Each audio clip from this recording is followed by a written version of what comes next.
Hello students. तो आप सब न्यू एज कोचिंग चैनल को देख रहे हैं और आज का जो सब्जेक्ट है वो है हिंदी। किताब का नाम है परिवेश, जो क्लास 8 वाली ली गई है हाथ में, है ना। इसका चैप्टर 16 कब जागेगा मानव, इसका सॉल्यूशन डिस्कस करने जा रहे हैं हम लोग। तो लेफ्ट साइड में आप चैप्टर का पेज देख सकते हो, राइट साइड में चैप्टर के सॉल्यूशंस जो हाथों से लिखे हुए हैं वो आप देख रहे हो। तो एक एक करके हम लोग चैप्टर का क्वेश्चन भी डिस्कस करेंगे और उसके सॉल्यूशन को मैं समझाऊंगा भी। तो लेफ़्ट साइड में जल्दी से हम लोग क्वेश्चन के पेज पर आ जाते हैं। ये आ गया क्वेश्चन का पेज। तो पहला क्वेश्चन स्टार्ट होता है मौखिक सेक्शन से, है ना, जिसके आंसर बड़े छोटे छोटे होते हैं।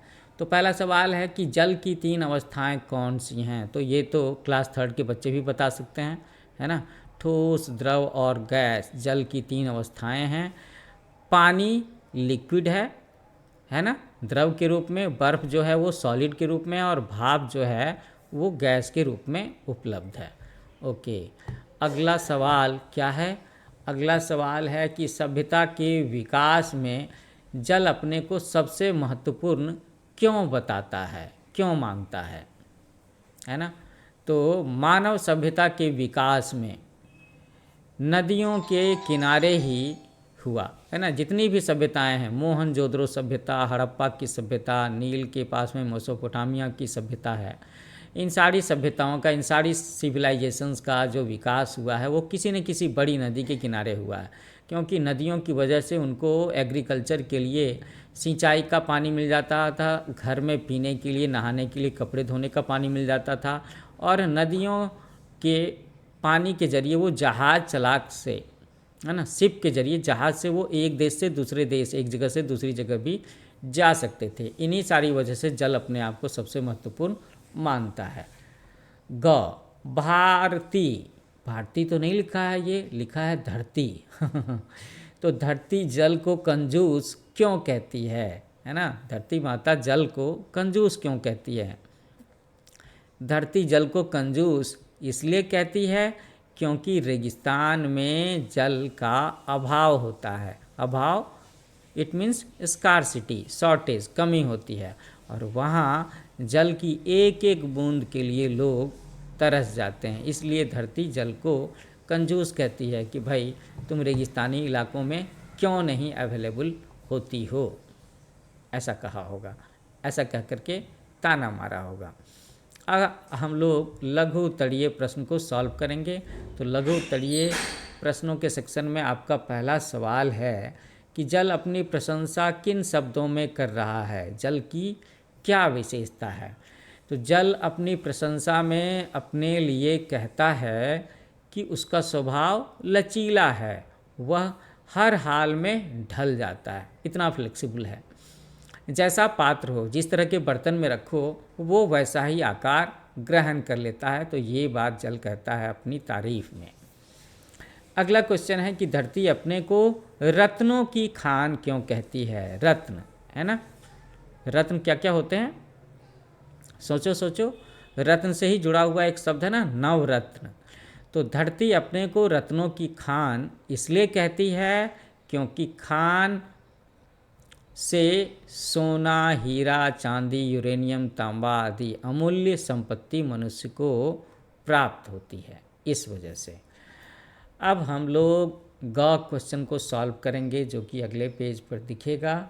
जल अपनी स्वभावगत विशेषता के विषय में धरा को कैसे समझाता है। धरा का मतलब यहाँ पर धरती से है ना। तो जल समझाता है कि वह हर रूप में ढल जाता है। इसके अतिरिक्त जल ही धरती को हरा भरा बनाता है। भाई ये बात तो सही है कि धरती पर जो कुछ भी ग्रीनरी है, हरियाली है, वो जल की वजह से है। क्योंकि अगर जल ना हो, पानी ना हो, तो पेड़ पौधे, जंगल वो कैसे होंगे, खेती कैसे होगी। इसीलिए जल अपनी स्वभावगत विशेषता के विषय में धरा को समझाता है। अब हमें सॉल्व करना है अगला क्वेश्चन। वो है कि रेगिस्तान को लेकर के धरा जल पर क्या कटाक्ष करती है, क्या ताने मारती है।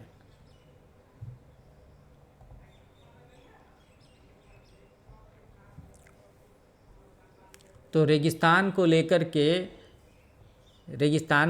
के धरा कैसे कटाक्ष करती है? वो जल को कहती है ना कि वो कंजूस है। तो यही इसका जवाब होगा। मैं ये जवाब लिख देता हूँ, घ।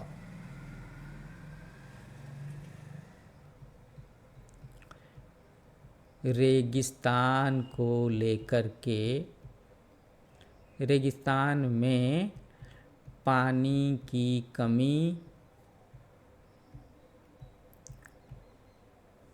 को लेकर धरा जल को कंजूस कहती है।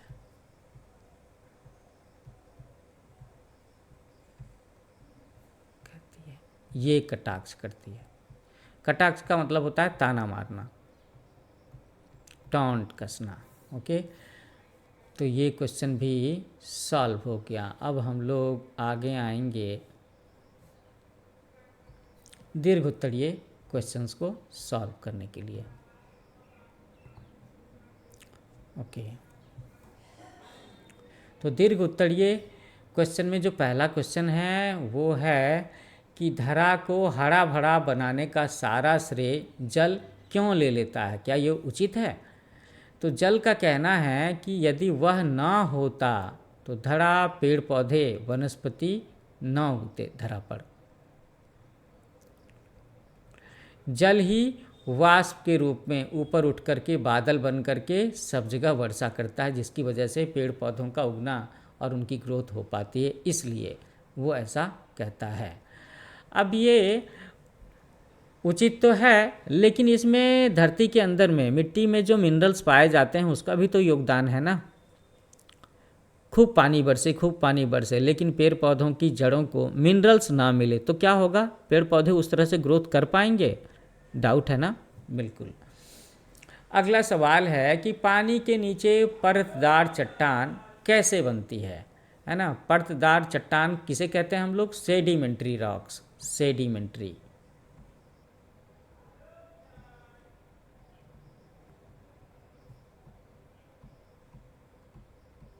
जो एक लेयर के बाद में एक लेयर उसके ऊपर में एक और लेयर ऐसे करके वो होती है चट्टान। तो पानी के नीचे परतदार चट्टान ऐसे बनती है कि जब नदियों का जल पर्वतों से नीचे आकर के समुद्र तक पहुंचता है तो अपने साथ साथ चट्टानों के छोटे छोटे कण लेकर के आता है, और वे कण एक दूसरे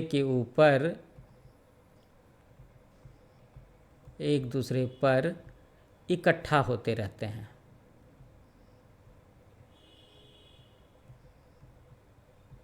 तो ये चट्टान बन जाती है, रहते हैं। ठीक है। अगला क्वेश्चन है ग। ऐसा क्यों कहा गया है कि मानव अंधा, बहरा और गूंगा हो गया है? इसका अर्थ स्पष्ट करना है। तो एक्चुअली में मानव अंधा, बहरा, गूंगा इसलिए हो गया है क्योंकि उसे प्रकृति और धरती का विनाश दिखाई नहीं दे रहा है, तभी तो वो अपने हाथों से अपने पैरों पर कुल्हाड़ी मार रहा है।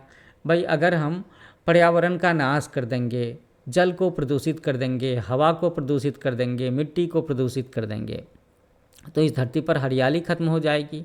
हरियाली नहीं होगी तो जंगली जानवर नहीं रहेंगे, तो पृथ्वी पर इन्वायरमेंटल इम्बैलेंस, असंतुलन पैदा हो जाएगा, जो आगे चल कर के मनुष्यों के लिए ही सबसे खतरनाक स्थिति बनाने के कारण होंगे, है ना। इस वजह से ऐसा कहा गया है कि मानव अंधा, बहरा और गूंगा हो गया है। ओके, अब आ गया मल्टीपल चॉइस क्वेश्चन। तो इसमें क्या है, निम्नलिखित वाक्यों को सही वाक्यों के साथ में जोड़ करके पूरा करना है। तो चलो हम लोग इसे मैच कर देते हैं। का ठोस अवस्था में, तो इसे मैच करेंगे हम लोग 4 के साथ में। मैं सोच रहा हूँ कि अब इस पेज को एक बार ज़रा सा बड़ा करके दिखा दूँ। ठीक है।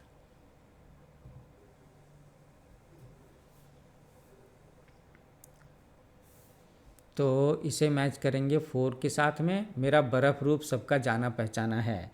2 ख में जो चीज़ लिखा हुआ है कि गैस अवस्था में, तो गैस अवस्था में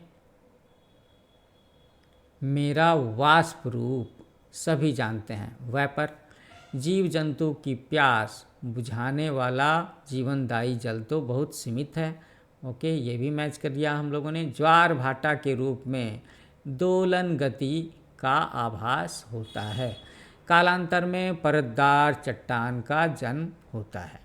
तो इसके साथ ही हम लोगों ने इस चैप्टर जिसका नाम था कब जागेगा मानव, है ना, इसके सारे क्वेश्चन आंसर सॉल्व कर लिए।